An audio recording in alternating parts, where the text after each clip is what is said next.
अगर ना चाहते हुए भी मन में अश्लील विचार आते हैं तो बुद्ध की यह कहानी आपके विचारों को बदल सकती है। एक बार चंद्रवंशी राजकुमार भरत बुद्ध के सानिध्य भिक्षु के रूप में दीक्षित हुए। बुद्ध अपने भिक्षुओं को उपदेश देने के साथ साथ उनको भिक्षाटन के लिए भी भेजते थे, जहां से उनको भिक्षा मिलती थी। एक दिन भरत को महात्मा बुद्ध ने भिक्षा लेने के लिए एक श्राविका यानी एक महिला भिक्षु शिष्या के घर पर भेजा। भरत रास्ते में चलते हुए सोच रहे थे कि ना जाने आज खाने में क्या मिलेगा। हमेशा महल में खाने के लिए अनगिनत स्वादिष्ट भोजन मिलते थे, लेकिन आज जो भी मिलेगा उसी से काम चलाना पड़ेगा। भरत ने श्राविका के घर पर जाकर भिक्षा के लिए याचना की। श्राविका ने भरत को बैठने के लिए कहा। श्राविका जब अंदर गई थी तो भरत पुनः अपने प्रिय भोजन के बारे में सोच रहे थे।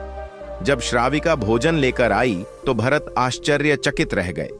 भरत अपने प्रिय भोजन को देखकर खुश हो गए। भरत भिक्षा ग्रहण करने लगे।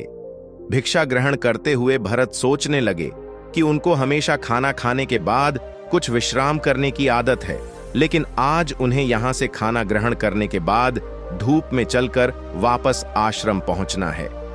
भोजन हो जाने पर श्राविका ने भरत को कुछ समय विश्राम करने के लिए आग्रह किया। भरत पूर्ण खुश हो गए।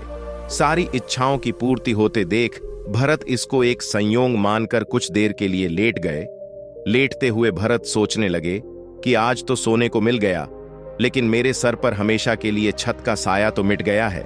जब भरत सोकर पुनः उठे तो श्राविका ने कहा कि आपको जब तक यहां पर रहना है आप यहां पर रह सकते हैं।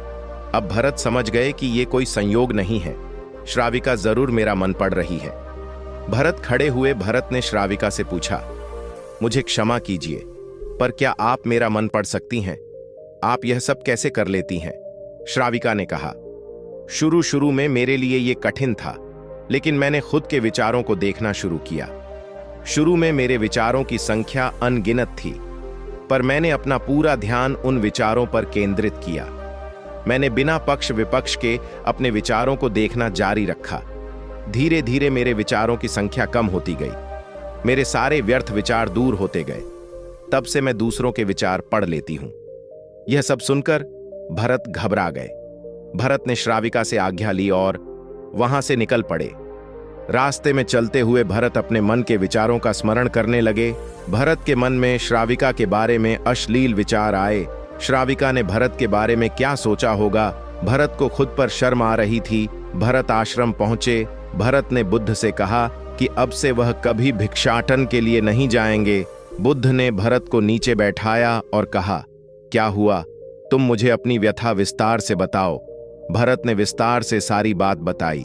भरत की बातों को सुनकर बुद्ध ने कहा कि आज से 7 दिनों के लिए श्राविका के घर पर भिक्षा के लिए तुम ही जाओगे, लेकिन तुमको कुछ बातों का ध्यान रखना पड़ेगा। कल तुम जाते हुए अपने मन को पूरे होश में रखना। तुम्हारे अंदर कौन से विचार उठ रहे हैं उन पर ध्यान केंद्रित करना। होशपूर्ण और जागृता के साथ ध्यान करना कि कौन सी वासना तुम्हारे भीतर उठ रही है। इन सभी का ध्यान करते हुए जाना और फिर मुझसे विचार विमर्श करना। अगले दिन भरत बुद्ध के बताए अनुसार पूरे मार्ग में अपने होश को जागृत रखते हुए चल रहा था। भिक्षु आज पूरी तरह से जगा हुआ था। जैसे जैसे श्राविका का घर नजदीक आ रहा था, भरत की घबराहट बढ़ रही थी। भरत ने अपनी घबराहट को एक तरफ करते हुए बुद्ध के विचारों पर ध्यान केंद्रित किया।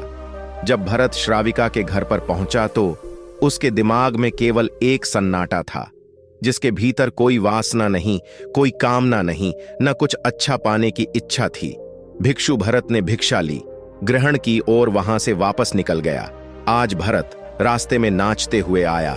आज उसको जिस आनंद की अनुभूति हुई वह अद्भुत थी। आज से पहले इस आनंद को उसने कभी महसूस नहीं किया। भरत ने आश्रम जाकर बुद्ध को प्रणाम किया। दोस्तों, इस कहानी से हमें यह सीखने को मिलता है कि अपनों विचारों पर केवल ध्यान देने से आपके मन में उठने वाले गंदे और अश्लील विचार धीरे धीरे कम होने लगते हैं। नमो बुद्धाय।